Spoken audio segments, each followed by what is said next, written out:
আজকে আমি সার্থক দল চেঞ্জ করার পর আমি এই প্রথম শিরোপার স্বাদ পাইলাম। আমি অনেক হ্যাপি। তুই সু বেইমান দল চেঞ্জ করা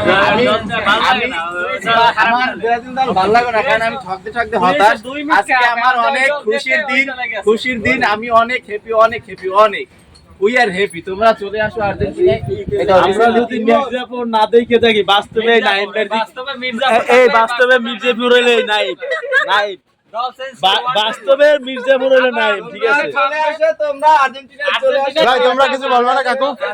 যোগ দাও, এখনো সুযোগ আছে। দেখ ব্রাজিল ঠকলে পর্তুগালের সাপোর্ট করে, এরপর আর্জেন্টিনা যেগুলাই খেলা পড়ে এখন সাপোর্ট করে। আইস কলম্বিয়ার কপালটা পড়ছে ব্রাজিলের সাপোর্ট আছে। হ্যাঁ ঠিক আছে। তোরা আসলে একটা কুফা ইমন, তোরা এত কুফা কা। আমি তোরা হারিয়ে যাও কিন্তু অন্য দলই আবার উড়িয়াও তোরা। আমার কপাল দিয়ে লালন ব্যাপার এই কলম্বিয়া কিন্তু নেইমারের মাথাটা ভেঙে দিল। অবশ্যই এই মৌসুমে 37 দল চেঞ্জ করা 8 দিনের মাথায় আমি শিরোপার স্বাদ পাইছি। এর থেকে আনন্দের আর কিছুই হতে পারে না। আর ওরা তাই ব্রাজিলের সাপোর্টাররা তোমরা আর্জেন্টিনায় চলে আসো। সবাই তো মির্জাপুর 27টা ম্যাচ হবে। তোমরা যে ই করো কাকা মাথায় রং দিয়ে আমি বুঝলাম না। মাথা কি ইমন এখনো সময় আছে, আর্জেন্টিনায় চলে আয়।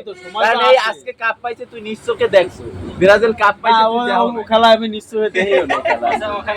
ও খেলা আমি ব্রাজিল সাপোর্ট করার মানে কি ক? তুই তো শিরোপা দেখো না একটা। ব্রাজিল যে পাইছে, ব্রাজিলের কি শিরোপা দেখছো? দেখছো একটা? হ্যাঁ দেহি নেই দেখ। তাতে সাপোর্ট করার মানে কি? আমরা এই যে আর্জেন্টিনা কাপ পাইছে, এই দেখেই তো আমি আর্জেন্টিনায় যোগ দিছি। আমরা 3 বছরে 4টা শিরোপা দেখছি। আমরা 3 বছরে 4টা শিরোপা দেখছি। 21 22 সাপোর্ট করছি, আমরা সার্থক হইছি, ঠিক আছে, আমরা কাপ দেখছি। 21 আগের টাকাও না আমাগো, আমরা তো হ্যাঁ তাহলে কোপা আমেরিকা